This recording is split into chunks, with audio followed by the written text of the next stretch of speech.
Bienvenue dans ce deuxième JT de Production Live. Après un premier jour intense, l'industrie continue de vibrer à Lyon. Une journée qui est marquée aujourd'hui par un événement particulier, le jour bleu. L'événement dans l'événement. Plus de 1000 industriels réunis pour construire l'industrie du futur. Ateliers, networking, ambassadeurs de la French Fab, découverte d'innovation et échange avec les jeunes, un moment clé pour inspirer et transformer. Direction l'organisation du salon. Nous avons eu la chance d'échanger avec Sébastien Gillet et Julie Voyer, directeurs et directrices du salon. Ils nous livrent leur vision de cet événement incontournable.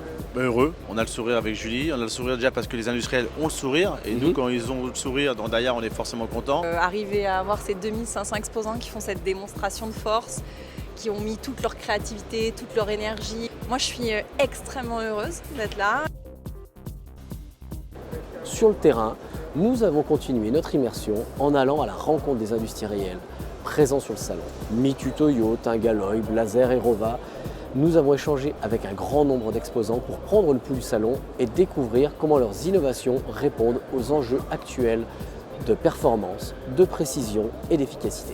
Maintenant, parlons de ceux qui feront l'industrie de demain. Nous avons rencontré Lazare Bencheloug et Hugo Marquez, deux jeunes talents au parcours inspirant. Leurs témoignages sont la preuve que l'industrie offre des opportunités incroyables, encore faut-il les connaître. J'ai pu voir certains jeunes et puis ils m'ont tous demandé qu'est-ce que c'est que cette médaille, etc.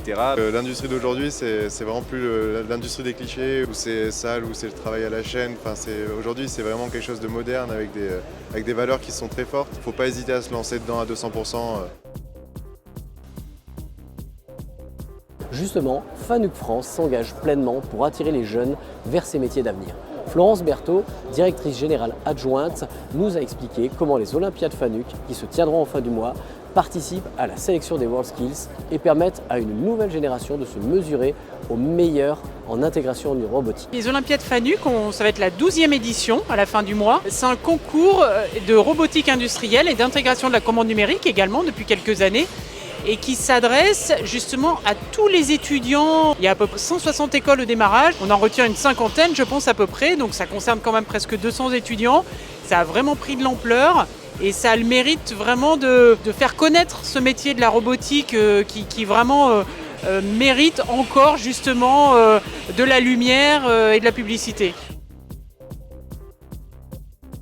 Si l'industrie se découvrait aussi en jeu, c'est une chose que nous avons découverte sur le stand du Gimélec, où nous avons testé Industrium, un jeu conçu pour découvrir les métiers de l'industrie. Virginie Charles et Céline Villard nous ont présenté cette initiative innovante qui allie pédagogie, design et mécanique ludique pour capter l'intérêt des jeunes. On a créé des designs forts et des codes scénaristiques forts pour que les collégiens se disent tiens, c'est un outil qui va me parler de l'industrie, mais qui s'adresse à moi particulièrement. Demain, on y retourne et place au Festival de l'Industrie. C'était Production Live. Je vous donne rendez-vous demain pour un nouvel épisode. À très vite.